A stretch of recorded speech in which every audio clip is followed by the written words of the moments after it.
Clyde Pilkington here in the studio of Bible Students Radio, broadcasting today about the good news of the happy God. Who created evil? Did you know that the Scriptures actually give us a plain answer to this question? Isaiah chapter 45, verse 7. Listen, I form the light and create darkness. I make peace and create evil.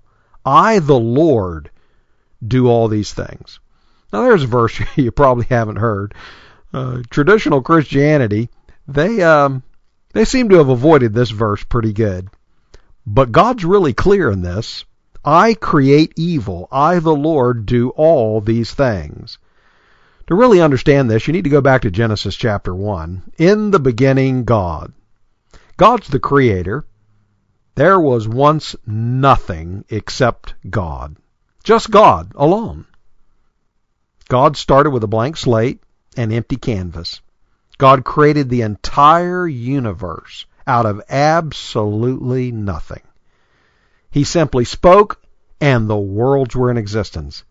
So everything is out of God, obviously. There's no other choice. That's why Paul says in Romans chapter 11, verse 36, out of him and through him and to him are all things. Everything is out of God. Every effect must have a cause, and he is the great cause. He's the first cause. He's the ultimate cause. Because in the beginning, God. We must learn this truth first if we're going to learn anything else. We must start all our doctrine with God, for he is the beginning of everything.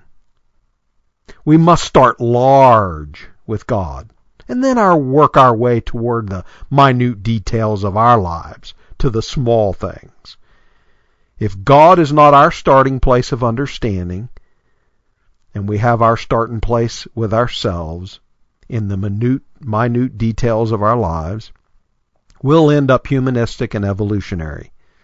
We'll be man-centered and world-conscious, placing our focus on the relative aspect of life. If, however, we start our study of the Scriptures large with God, then we'll be God-centered and God-conscious, and we'll have as our focus a firmly anchored position in the absolute aspect of life. If there was once nothing but God, then of course all things are out of God. Fundamental Christendom seems to have trouble when it comes to this area. They don't have any trouble with God being the creator, but they restrict this all things are of God to his initial creation. The moon, the stars, the world. And you get past that initial creation, and they quickly become humanistic and evolutionary in their thinking. To them, all is out of God means creation. But quickly, after creation, things begin to change, and somehow all is out of man. And man's responsible for everything. Think for a moment of the computer or the CD player that you're listening to this teaching on. It's out of God. How else could it be? Where did all those materials ultimately come from, except from the storehouse of his creation? And in addition, where did the intellect come from to invent the many technologies that converge to make it work? But from the fearfully and wonderfully made minds of God's creation. How else could it be? Remember, there was nothing, absolutely nothing. And then God said, let there be. The computer or the CD player that you're listening this to, or the MP3 player, they're just a continuation of his mighty work. For out of him and through him and to him are all things.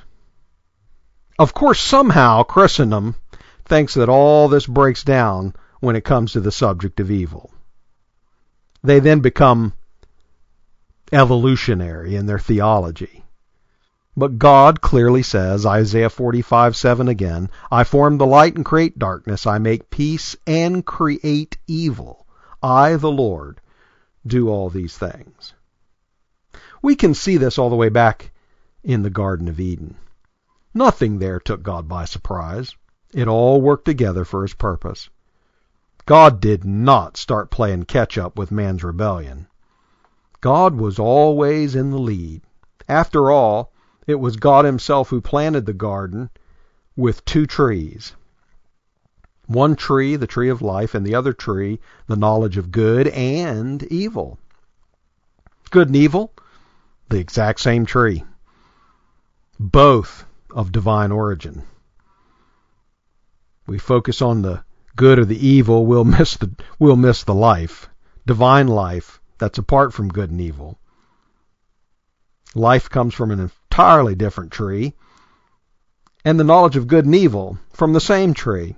God created evil as a part of his divine plan, a part of contrast, just as much as the contrast of day and night, of sunshine and rain, so the contrast of good and evil.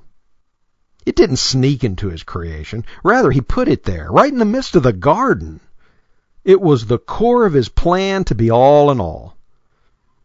And just as Pharaoh, God says, for this cause have I raised you up, so evil is God's great servant. He has a great plan for evil, and when he's finished with this great plan, he will be all in all. No, evil didn't take God by surprise. It didn't sneak into his creation. For indeed, the Lord Jesus Christ was the Lamb slain before the foundation of the world. A.E. Knoch writes in his profound book, The Problems of Evil and the Judgments of God, here's what he says: we only condemn ourselves as theological evolutionists when we trace sin back to a creature and refuse to acknowledge the Creator. Many who do not spare the short-sightedness of science and condemn its labored efforts to banish God from his own universe are practicing the same deception when confronted with the origin of evil. We must ever remember that God is God, and as God, he works all things after the counsel of his own will. Good and evil, pain and joy, all things after the counsel of his own will. In fact, one of God's names in the Old Testament is El. He's the subjector. He's the one who's responsible for all his creation. This is what creatorship and headship and fatherhood, about being God, it's what it's all about. Regardless of what man says about God to the contrary, God is responsible. He's the responsible creator of his universe, out of whom are all things. He's not lost control of his universe. He's large and in charge, period. And he's not lost control of your life either. Though it may look like evil has come in your life, with Job you can say, have we received good at the hand of the Lord, and shall we not receive evil? And rest in the fact that Father knows best, and that evil is his servant for a grand purpose in the final outcome.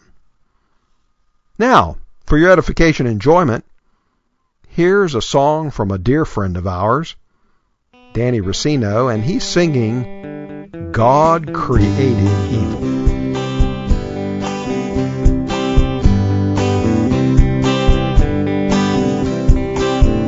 How would you know good if you don't know bad? How would you know happy if you don't know sad? God created evil for his purpose. It didn't take him by surprise. One of these days everybody's gonna realize. How would you know hate if you don't know love? How would you know beloved if you don't know about? God created evil for his purpose.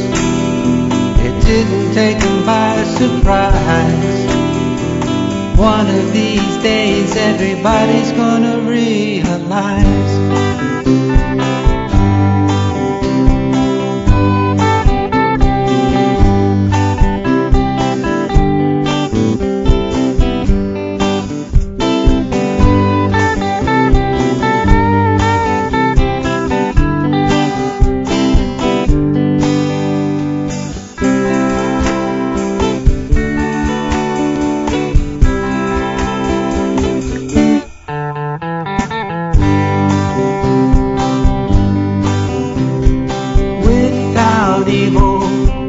God is just a creator, but with evil, he is a loving father. There's got to be a contrast for you to understand. God's awesome plan.